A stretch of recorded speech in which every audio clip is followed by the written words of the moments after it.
Pro Group Management. Workers' comp that works for you. Welcome to Nevada Newsmakers. In case you haven't heard, Jim Gibbons is not going to challenge Harry Reid for the Senate. We'll have more coming up on the pundit panel. In the meantime, Andy has the rundown. Sam, Scott Craigie has been chief of staff for Governor Bob Miller. He was chairman of the PUC. Now he has his own consulting firm. Today we talked to him about this legislative session. What went right? What went wrong? And can it be fixed? Sam? This is going to be a great show. And coming up on the pundit panel, Tom Sargent, Bob Crowell, and Dick Gammick. It's all coming up next on the all-new Nevada Newsmakers.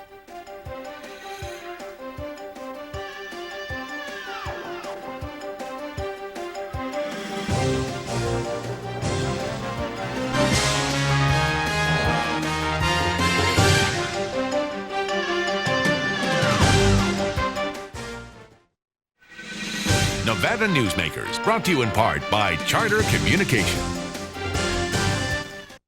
The Abowed family has an appetite for dialogue. Agree or disagree, have the conversation. All opinions are welcome.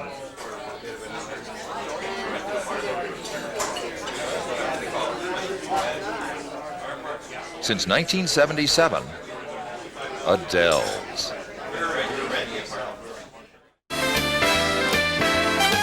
Catch a straight, dine at 8. Lucky you. Lucky you.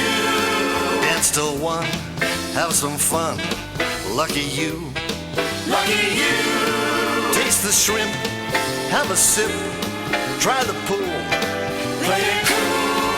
At the Sienna Hotel Spa Casino. Lucky you.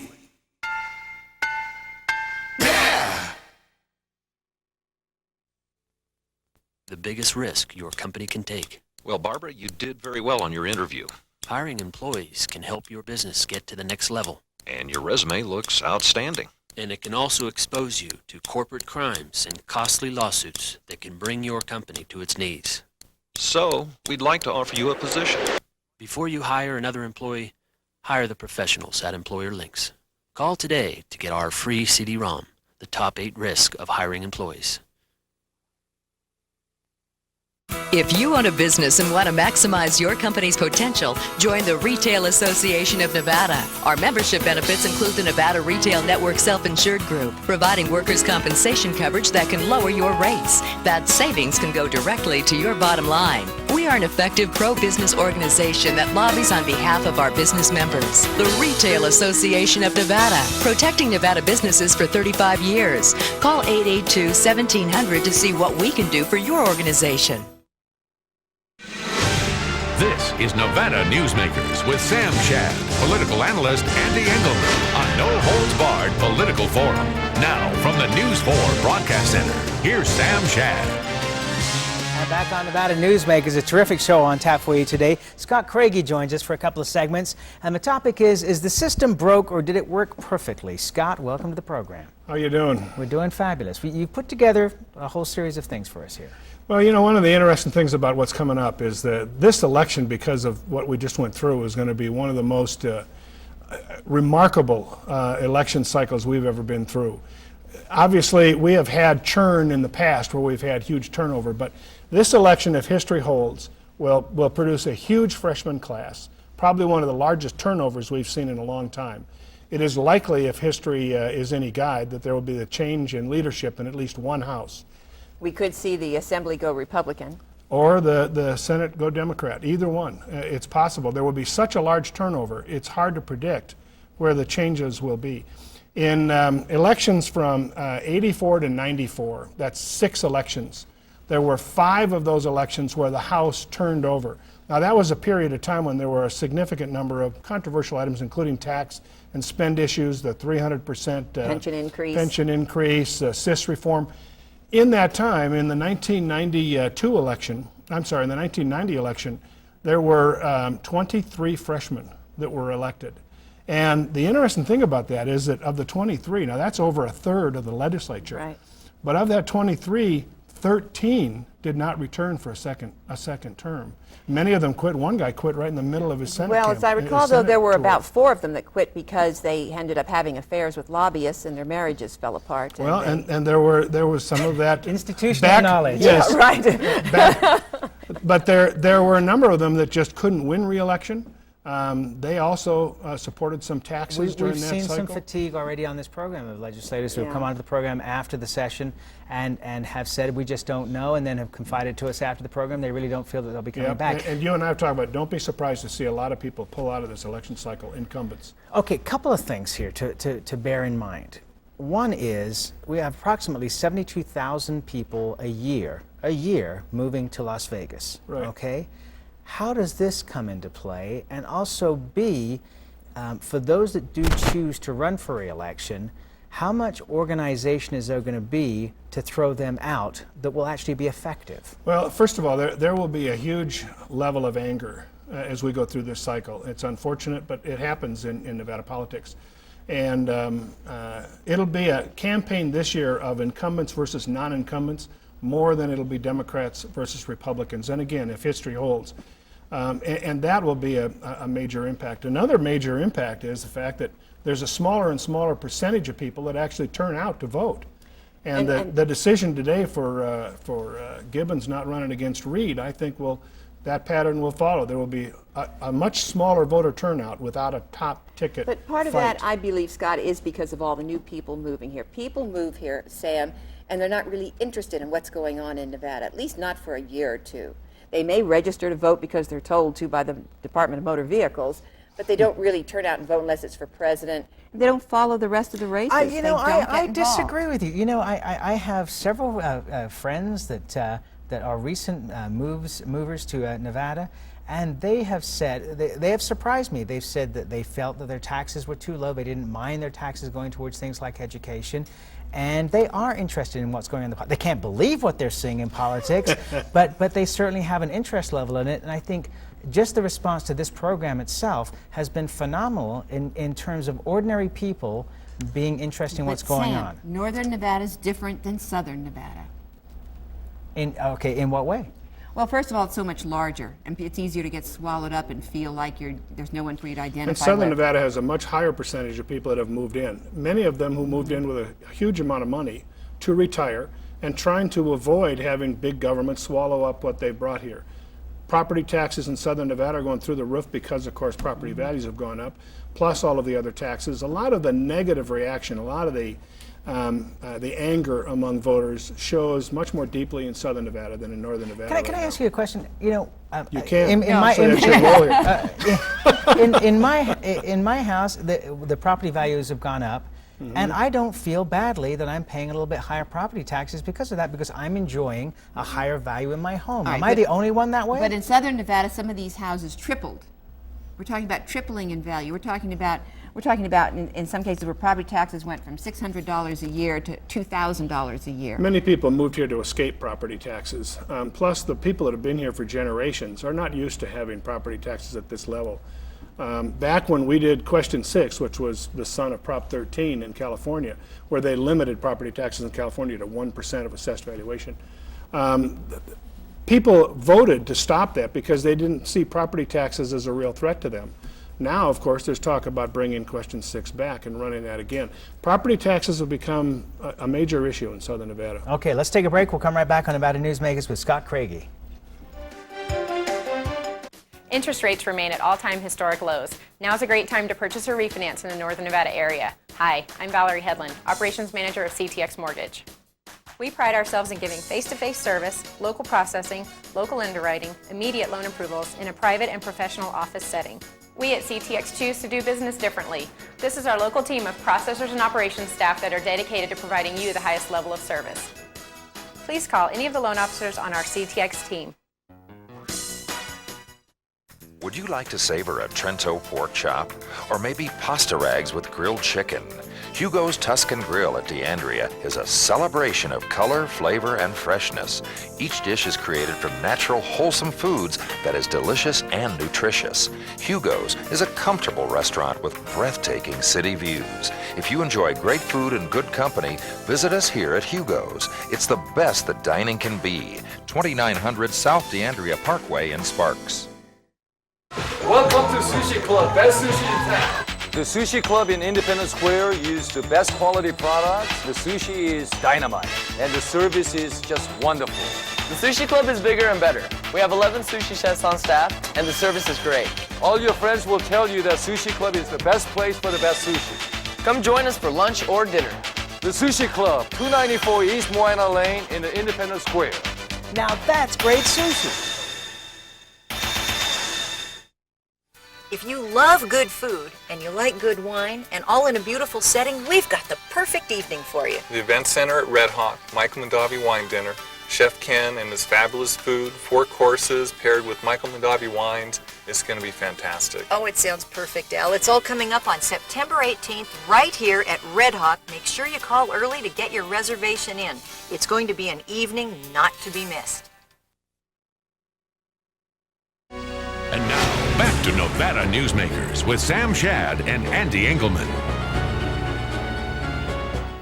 Is the system broken or did it work perfectly? We're talking with Scott Craigie, and let's talk about fundamental change to the basic structure of the legislative process. You know, there have been changes that have been forced on the legislature. 120-day session, the term limits, and of course the, and I left the last one out of my head. The two-thirds majority. Right. Holy moly! You know, when you require a 2/3 majority, you enable a super minority. All right, Scott. And that's what they did. People understood that when they voted for the 2/3 supermajority. Did they? No, they didn't. No, Yes, they did. No, I completely disagree with you. I'm sorry. It was explained. And they also understood the Preservation of Marriage Act. I don't think so. It was explained that the 2/3 would mean you take 2/3 majority in order to pass something for taxes. Yep. People want to make it difficult to pass They taxes. do want to make it difficult to get a tax, and the thing is, it's real difficult. But when you have 50% plus 1 to get a budget, and 2/3 to get the taxes that you have to raise, you warp the system. And here's what happens. This year, that 2/3 supermajority, that 1/3 super minority, was able to focus specifically on the tax bite. Next time it could be another issue. It doesn't have to be the taxes. There are a group of Republicans that for a long time... this only applies to taxes. I know, on taxes it does, but they can hold up taxes until, for example, a component of the budget is done right. The health care benefits for public employees has always been a piece that's just gotten, you know, in the craw of a lot of the Republican conservative. They want the large groups to be able to go out and privatize and save money. They have to pump money into that every time. Next time, it could be that issue. They don't have to focus on First the of all, I total don't think that's tax true for package. all Republicans, so I don't want to blanket everybody with that. I think that's true for many Republicans, but not all of them. Maybe 8 in the Senate.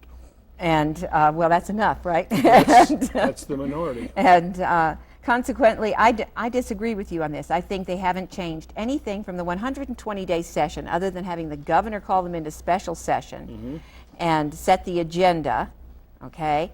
They always waited till the last minute, even when they were in there for 5 months. But I think the difference is that by having a 120-day session, now you are making everybody look as though they're not getting their work done. And so special session, second special session, et cetera, instead of just having the session and have it do its work and be completed, it makes it look like there's a problem. I think it has always looked like there was a problem. Well, I don't disagree, but it makes it even more so because now you can come back and say, well, you couldn't get it done, you couldn't get it done, you couldn't get it done. You didn't do your job. That's the charge. I think the other thing is that when we vote or when we choose not to vote, as in the example of having the supermajority and superminority for voting taxes, it is up to the electorate at some point in the future that if they don't like that, to change it. I don't like it, but it's the law. I go along with it because of that, and I can't argue with anybody in that minority for doing so. But it's not working well. No, but We've only had one 120-day session that worked. We had 160 bills, most of them budget bills, in the last 3 days of this last legislative session, during the regular session. 160 bills in 3 days. Now, some of those have been heard by subcommittees. They've done that before. But they didn't have full hearings on many of those bills that passed. I don't know about you, but I don't think that's working. Well, you know, there's a whole lot of things that aren't working, and it started 2 sessions ago during reapportionment when Joe Dini stepped down in the Assembly, and all of a sudden the Democrats in the Assembly said, we're going to play differently. We're no longer going to use collegiality. We're not going to be nice to each other. That's right. We're going to sock it to the Republicans. And that's another major change, not forced on them by voters, but the fact that the Assembly broke away from the Senate so that no longer do you have a Senate district that's divided into 2 Assembly districts. And what happened is that the leadership gave themselves very safe districts.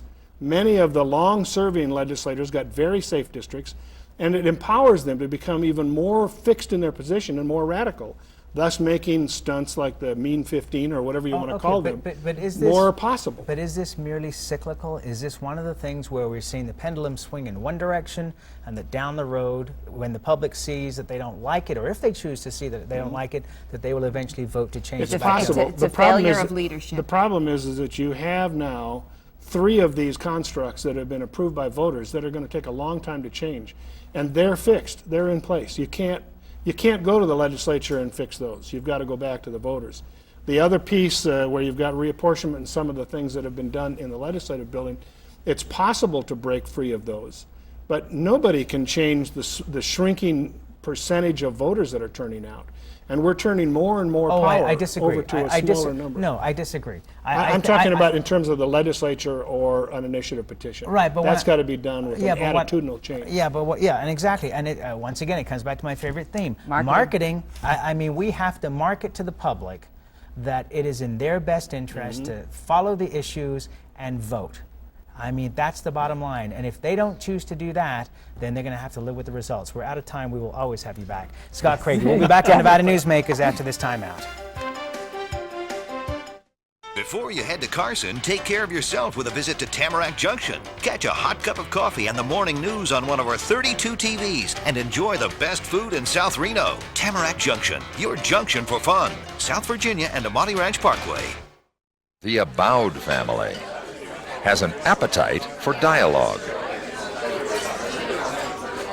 Agree or disagree, have the conversation. All opinions are welcome.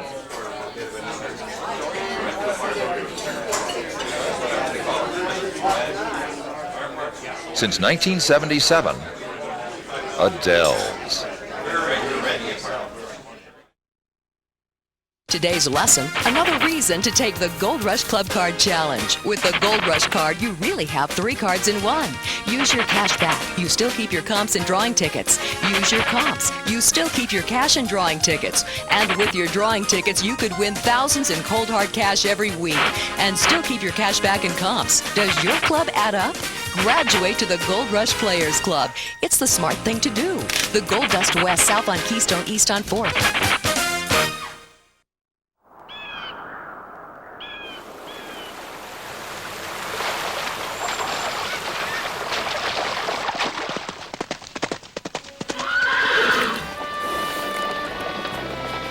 When you sign up for Wells Fargo free checking, you get more than free checking. You get the freedom to bank when and where you want.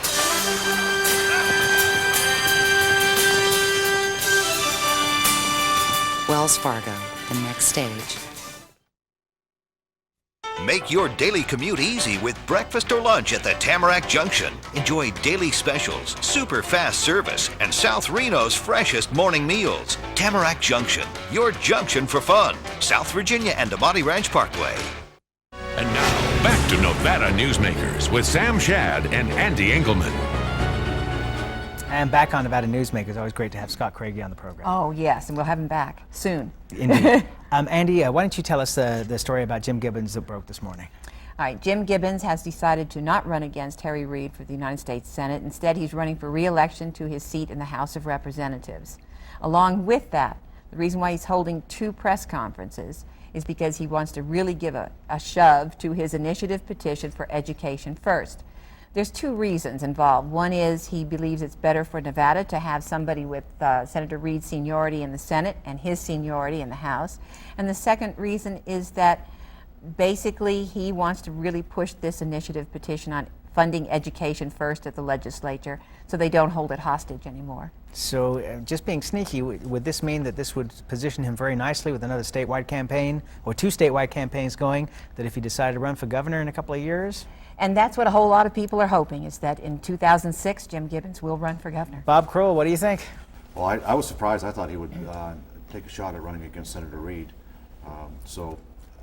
I just thought that his education first gives him a great political platform to move forward on, and I was surprised. Dick Gammick and Chris Barrett also join us on the panel today. Dick, any surprises for you there? No, if you remember when Senator Reid was on the show a couple of weeks ago, we talked about this issue and thought that Jim may not run against Senator Reid. I think this is a well-reasoned decision. Set the politics aside. Senator Reid does have a lot of power back in Washington. Jim Gibbons has built a nice power base back there, which is life. And so I think that was a well-decided issue. One quick question on that, though. The last time around, he got bumped aside for several promotions to committee chairmanships and the like for junior members of Congress.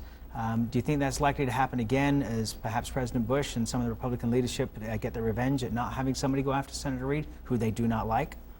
I understand why they don't like Senator Reid. There's things he does that I don't like either. This isn't an endorsement for Senator Reid. I just think it's a good move. I would like to think not, that they wouldn't take it out on him for not going against Senator Reid, but who knows? All right, Chris? Doesn't surprise me. Senator Reid is a very influential person in the United States Senate, has done a great job for the state of Nevada. I think Congressman Gibbons recognizes that. His influence in the United States Congress, in his House seat, a very popular person. I think they're both working for Nevada. I think that Jim made the right choice to stay where he is. And I think I totally agree with you on all of those issues. But Andy, who do the Republicans now come up with to run against Senator Reid? And is it going to be somebody who's just going to get beaten about the head, or is it going to be somebody getting name recognition? It'll be somebody looking for name recognition. I mean, we can think of Secretary of State Dean Heller. We can think of the Treasurer Brian Krolicki. Both these people are soon term limited from the present positions and have to run for a new office. Consequently, they'll be looking not so much to beat Senator Reid as to get name identification from a race in order to run for something else. Maybe all of you can think of some other names. Well, Kathy Augustine's name was mentioned over the weekend. I tell you, it's gonna have to be a very well-financed person, a very well-known person. When you're running against a $3 million campaign war chest that Senator Reid has right now, I think that's indicative of the support that he has throughout the state and satisfaction for the job that he's doing. Well, it could be a millionaire who decides suddenly to run. I mean, we had a Demar Dahl who came from nowhere one year and ran for Senate. It could be somebody, for all we know, living up at Lake Tahoe right now who suddenly decides he's a Republican and has a ton of money and wants to take on Senator Reid. Yeah, but you know, you have to have someone who has been in the political process in the state to take on Senator Reid, because of his record for the state is immense. And I don't think that this is one of those races where you can just say, we're going to bring somebody in who has a lot of money and create some name recognition for him. I think Reid Doesn't the public deserve a choice? Well, of course the public deserves a choice, but... And didn't Demar Dahl do remarkably well for a person that didn't have statewide name recognition? I mean, aren't we still going off to the same situation we always do, which is where Republicans vote Republican, Democrats vote Democrat, and everybody's fighting over the independents? Well, probably a lot of this depends on what happens with the economy, what coattails the president's going to have, and what happens with the war in Iraq and Afghanistan. And most recent polls actually show that a majority of people would not re-elect Bush. It's by 1 or 2 points, but a majority of people would not re-elect President Bush right now. So as Bob says, a lot of it has to do with that, but a lot of it also has to do with who decides to run. Also interesting, now Harry Reid's got $3 million in the bank, but he said to us here on this program that he thinks it was going to take about $11 million for the Senate race. That's a lot of money. Is there anybody in the state that could get even half of that? Well, I think he was looking at that if he was going to run against Jim Gibbons. If he gets a name that's not, somebody that's not as well known as Congressman Gibbons, or as well situated as he is with his reputation and everything else. I mean, Jim enjoys a good reputation in his state. He's solid. I don't think it'll be that much money to run against somebody that doesn't have that kind of foundation. Chris, I think I think when you when people who are considering to get their name out in public office and they want to be a United States Senator, they're going to look at the accomplishments of what Senator Reid has done, both at the national level and at the Nevada level. that's going to be a hard task to come up with. Yeah, somebody will pop up here and though? there. The national guys will come in the has had state. the worst time running for re-election. What was it, 435 votes the last time? He's not a good campaigner. He is, you know, I'm sorry, Not no a good offense, but the campaigner. public relations from Washington to Nevada about the accomplishments of Senator Reid are minimal by comparison with what he's actually getting done and the power that he holds. I think if you did a poll of most people just walking down the street, either here or definitely in Las Vegas, they would go, well, yeah, he's our senator, but I'm not sure. Okay, but you know what? He keeps winning. And But barely. I agree. You only need one You vote. only need one vote. All right, let's move on. Let's move on. I want more to know than he though. needed. Chris, if you were advising Senator Reid this morning and this story broke, what would you tell him to do or to say? Keep up the good work. Keep representing Nevada. No, as you have been. PR-wise, what would you tell him to say? What statement would you advise him to release? Oh, you know, I think he just needs to go out there and educate the people more and more of what he's been doing for the state of Nevada, what he plans to do over the next 4 years. Better marketing is the thing. That's Okay, right, we need to that's change right. subjects here. Cruz Bustamante in California seems to be the leader here at this point over Arnold by a fairly decent margin. Do you think that the other Republicans are going to start dropping out and getting behind Arnold? And we've got about 10 seconds apiece. Oh, absolutely, they're going to start dropping out and getting behind Arnold. They have no choice but to do that. The other interesting thing that's happening there is Gray Davis is picking up again, so I see Bustamante and Davis splitting the vote, and if the Republicans will come out again with Arnie, we'll have Arnie's. The Republicans will unite around Arnold, and Bustamante should be the leader because he's been in there for so long. And we're out of here. Big Apple Pizza, best pizza in Nevada, take one. Today we're here, we're making homemade meatballs for a meatball parm. You like cheesesteak? I think you're like in South Philly right now. It's the best cheese ever made. Now that's how a Philly cheesesteak's supposed to look. And here's little Cole.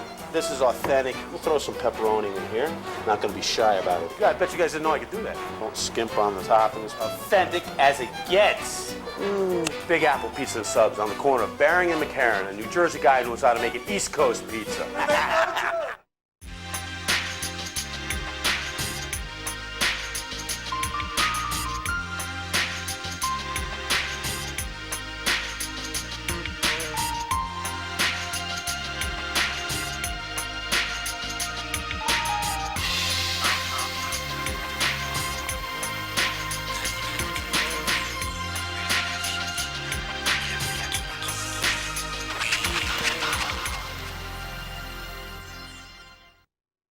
Would you like to savor a Trento pork chop? Or maybe pasta rags with grilled chicken? Hugo's Tuscan Grill at D'Andrea is a celebration of color, flavor, and freshness. Each dish is created from natural, wholesome foods that is delicious and nutritious. Hugo's is a comfortable restaurant with breathtaking city views. If you enjoy great food and good company, visit us here at Hugo's. It's the best that dining can be. 2900 South D'Andrea Parkway in Sparks. It's America's largest historical district, and it's fun for the entire family. Virginia City is where the West comes alive every day, from train rides to gunslingers. Your gang can explore mines and interesting museums, visit historic saloons, and do some great shopping. Virginia City is the ultimate in family entertainment, and it's very affordable. Come up and stay overnight in our hotels, motels, and RV park. Virginia City, the Wild West at its best. Nevada Newsmakers, brought to you in part by Charter Communication. Any final thoughts about Tim Gibbons? Yeah, I think that this was a very smart move on many, many levels, and I think it's going to benefit him both back in Washington and back here in the Silver State. We'll see you tomorrow. Bye-bye.